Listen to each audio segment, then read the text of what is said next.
We've got the Denver Broncos heading to Buffalo to take on the Bills as 7-point road dogs. The total is set at 46.5. This is Showdown coverage brought to you by SharpFootballAnalysis.com. I'm your host, Adam Wilde. And before we head over to DraftKings, remember to use promo code ANGLES, ANGLES, to get 15% off site-wide at SharpFootballAnalysis.com. Let's jump into the slate. So you'll see when you go to build some lineups with the slate coming up that you will have far less Bills than you would normally see. But you have to remember, like, the Buffalo Bills haven't looked like the Buffalo Bills in a while, but they're still 7-point home favorites. And that seven's a big number, right? So seeing them as 7-point home favorites, seeing that the receivers are reasonably priced, and James Cook got a bit of a price hike without doing too terribly much on the past couple slates. I know I was invested in them heavily on both slates, hoping that they would switch things up and try to go to a run-heavy approach, or not run heavy for most of the league, but at least for the Bills. But no, they've stood pat, and now James Cook has an incredible matchup, but it doesn't really matter because they priced him up to 10,000. So you're sort of in a position where you need to just close your eyes and stack the Bills how you would have in the past. So a lot of the field's going to be on 3-3s, 4-2s, but we can still go with those Buffalo 5-by-1s that we've become so accustomed to. I mean, most every slate, Buffalo is favored by 6-7 points, and you're getting nothing but 5-by-1. So now we're just in a position where they're still viable,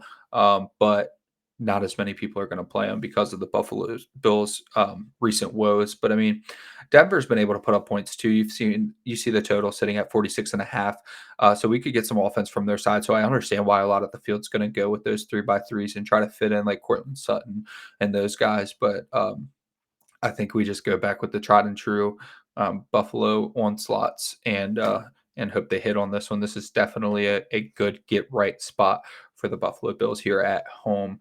So Josh Allen, of course, up here at 12,600. That's where he's always going to be, somewhere between 12,000 and 13,000, whether he's struggling or not.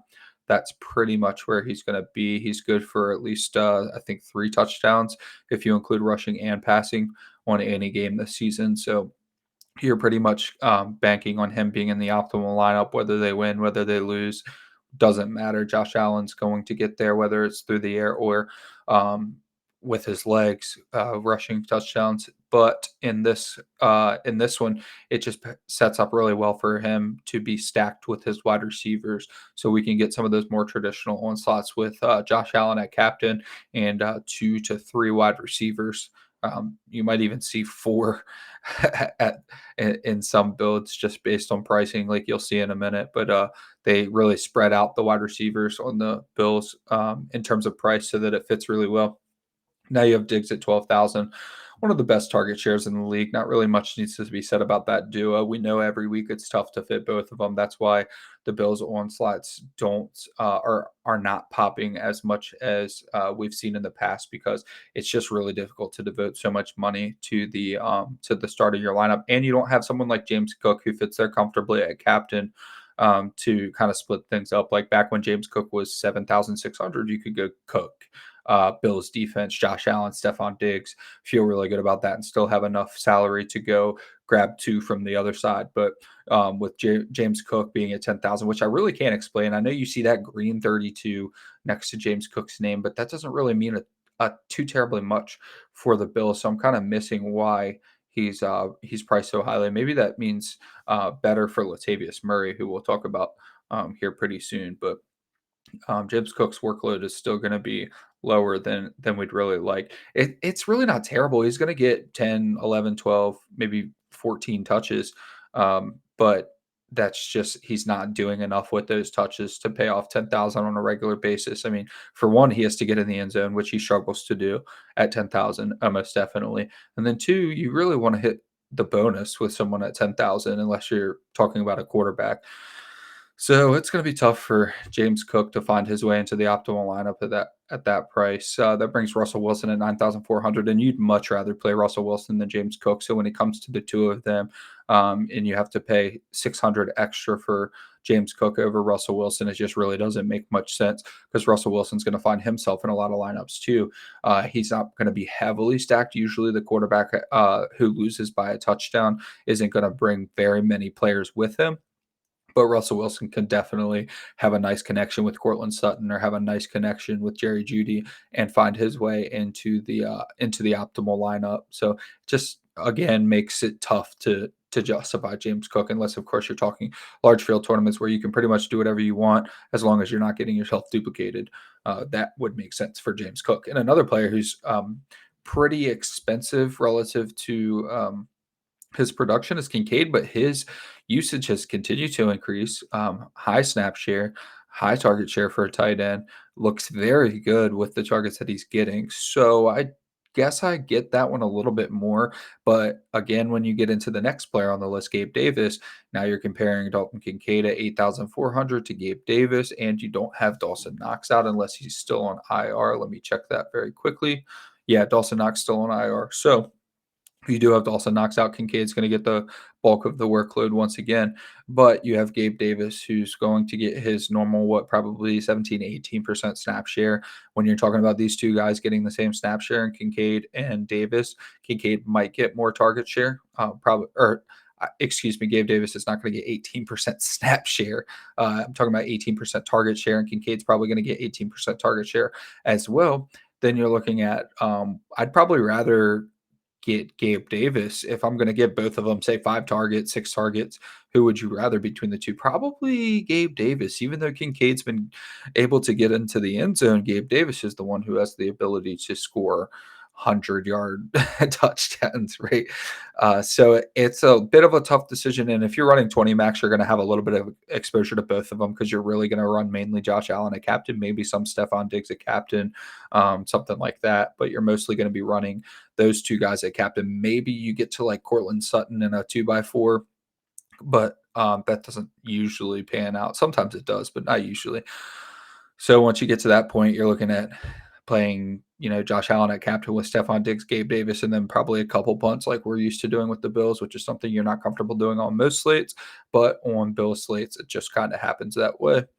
Probably going to give the nod to Gabe Davis there. And then you have Javonte Williams getting better every week. He hasn't been explosive yet.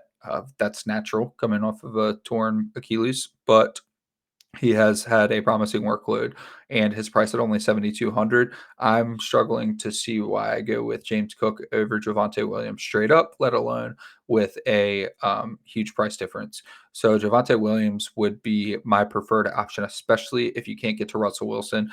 If you can't stack Russell Wilson and Courtland Sutton, which you won't be able to do if you play Kincaid or Davis, because let's assume you're locking Josh Allen and Stefon Diggs. Once you play Kincaid or Davis, you're done trying to stack Russell Wilson.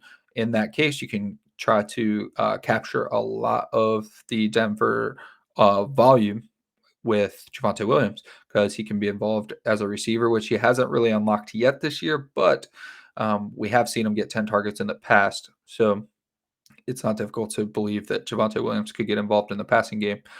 And then you have Courtland Sutton and Jerry Jeudy. Might as well lump the two together because they're only $200 apart. And this is really just to pick your poison. Courtland Sutton has had the higher floor on the ceiling. You can even see it there with the fantasy points per game that DraftKings likes to throw in your face. But the target share is really what we care about, right? So Courtland Sutton has had a higher target share on the season, if I recall correctly, but he's also done a little bit more with it. He seemed to have a better connection with Russell Wilson, and Jared Judy's also been banged up a little bit on the season. So it's really hard to pick between those two because you don't have a perfect sample size of Jared Jeudy being healthy all season alongside Courtland Sutton. And it really just depends on like what exposure you want to get because Courtland Sutton's probably going to have a little bit higher roster percentage as well. So Jared Judy's going to bring your overall cumulative roster percentage down just a bit if you need it, but not even a lot. So you're kind of flipping a coin with those two if you land in a position where you need like a 8,000 or a 7,000 dollar player. But then again, you could play Javonte Williams, probably have a lower roster percentage than both of them, and get safer volume, we can say. Not more, but safer. Let's drop down to really the important part of the slate, which is like Khalil Shakir at 4,400. So 2 slates ago, I believe it was, Khalil Shakir was an afterthought behind Deonte Hardy. Hardy was the most popular play at like 600, and then Khalil Shakir was like 2,800. And that was really Shakir's coming out party. And then the last 2 slates, he has been very utilized in the offense, really. I mean, at 4,400, he's right there with the kicker, so his roster percentage is not going to be too terribly high, but he is going to be viable. And when I was talking about at the beginning of the slate, when you start with Josh Allen and Stefon Diggs, and then you want like a Kinkaid or something like that, you're going to have to go down to something like maybe Khalil Shakir instead of Tyler Bass, since you have Josh Allen at captain. It just makes a little more sense, right? Like the kicker's not correlated to the quarterback. Technically, the kicker took the quarterback's points. So you don't necessarily, I mean, you don't omit that. That's not a rule that people usually implement, but I'm just pointing out that if Khalil Shakir and Tyler Bass are projected for similar points and you have Josh Allen at captain, it doesn't really make a lot of sense to go with Bass over Shakir. And that's pretty much all you need to worry about down there, except of course Hardy. Hardy is somebody that we're going to consider a lot. Every single slate, Hardy, every single Bill slate, of course, Hardy is the most popular punt play, and he gets some manufactured touches, but he hasn't in a couple weeks. It's really just his snap share that keeps him relevant when you're playing 30% of the snaps or something at 200, and you happen to be one of those like gadget kind of guys. It just makes sense to throw him in there because he's probably not going to give you a 0. On most weeks, Hardy won't give you a 0. I think he did on the past couple slates. But in general, when you need a $200 punt and you're getting a 30% snap share with a gadget guy who they're going to manufacture touches for, it's going to be safe, right? And if they break one of those gadget plays, then you broke the slate with your $200 player that ends up in the top 6 of scoring overall, not even point per dollar. So that's why everyone goes with Hardy. It makes a lot of sense to go with him. You're going to probably need him. Like we'll build in just a second. You'll see that it's really difficult to heavily stack the Bills without having someone like Deonte Hardy. So we'll start with Josh Allen and Stefon Diggs. Most of your lineups are going to start with this, but you see it already gets ugly because you only have 4,775 for your next 4 players. So immediately you're just going to throw Hardy in there just to get that down and see what you're working with. So you can scroll down here to Hardy. If I ever get to him, let's go ahead and just type that in. Usually he's 600, so he stands out. Now he's in with all the minimum price players. So now you have a little bit better idea of what you're working with.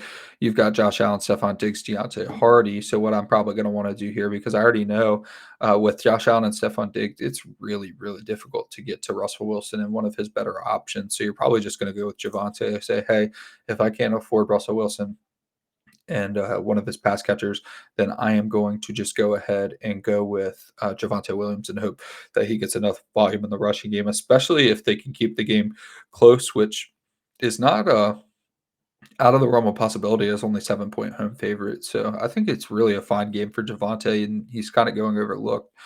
Now you're in a position where you want to add somebody of substance to Josh Allen. This is where you get into the Gabe Davis and Dalton Kinkaid conversation. We're going to just make it easy on ourselves for a second and save that 1,000 with Gabe Davis to see what we have left.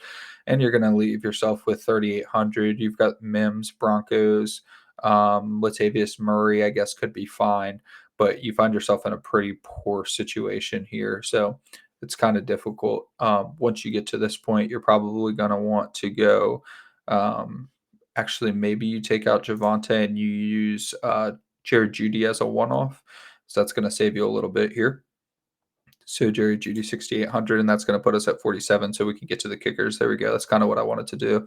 Will Lutz would be fine. This is really a generic build, but we have a couple options here. So this is this is actually the exact lineup I was hinting at when I said 4 wide receivers. We'll do that in a second. Let's do a more viable option. You only leave 100 on the table. So we have Josh Allen, Stefon Diggs, Deonte Hardy, Jeudy, Gabriel Davis, and Will Lutz, and 4x2. Leave 100 on the table. Perfectly viable. You really are looking for ceiling performance out of Gabe Davis to really make this one make sense. But what I was talking about earlier is when you use Shakir here, and you have Josh Allen's top 4 wide receivers in the same lineup with him. It's not that crazy because of the way they're priced. I told you. So you have Josh Allen at captain, Stefon Diggs, Deonte Hardy, Jerry Jeudy, Gabriel Davis, and Khalil Shakir, leaving 300 on the table. And even though it's crazy having Josh Allen with his 4 top wide receivers, this actually projects pretty well. And you can get to Courtland Sutton here if you wanted to do like a 3 max. So let's just go ahead and throw Courtland Sutton in there. The only problem with this lineup, of course, is you can't get to Javonte Williams, which I would prefer, but running back isn't your favorite bring back for a 5x1 anyway. So I guess it's not terrible to not be able to fit Javonte. And then something else you can do with these, you're going to have to get rid of some of these wide receivers just because this usually doesn't make sense. It'll project well, but you can go with Stefon Diggs at captain and Josh Allen. If you're doing 20 max or something like that, just throw Diggs at captain, throw Josh Allen down as a flex, and then probably take Shakir out and go with Lutz, and then do the same thing. You can get to Sutton, you can get to Javonte, and you can get to Jeudy with this lineup. And that makes a little bit more sense because you don't really want to go Stefon Diggs at captain with 3 wide receivers. It's already kind of not ideal to go with 2 wide receivers with wide receiver at captain. But given the circumstances, Deonte Hardy's min price, so you don't usually count them against your build. Like Stefon Diggs with Gabe Davis is totally fine. Stefon Gibbs with Gabe Davis and Deonte Hardy also probably fine because Deonte Hardy makes great on his salary if he gets 6 points. And those 6 points don't necessarily negatively correlate to Stefon Diggs. Now, if you talked about Stefon Diggs at captain with like Gabe Davis and Dalton Kinkaid, start to negatively correlate a little bit because it's going to be really hard for Stefon Diggs to have that slate breaking score at the same time as supporting expensive players like Kinkaid and Gabe Davis. So this makes plenty of sense. Going with Sutton and Lutz, and then Javonte Lutz, Jeudy Lutz, and now you've got 3 lineups right there. And then you can throw Josh Allen at captain, and then you can go with Jeudy and Sutton. Won't be able to get to Javonte in that one, as we saw. And then you can get to Khalil Shakir. You can see you can almost build 20 lineups just with like slight variations off of this. So that's going to do it for today's showdown coverage brought to you by sharpfootballanalysis.com. Make sure you use promo code ANGLES to get 15% off site wide at sharpfootballanalysis.com. And we will catch y'all next week. Peace.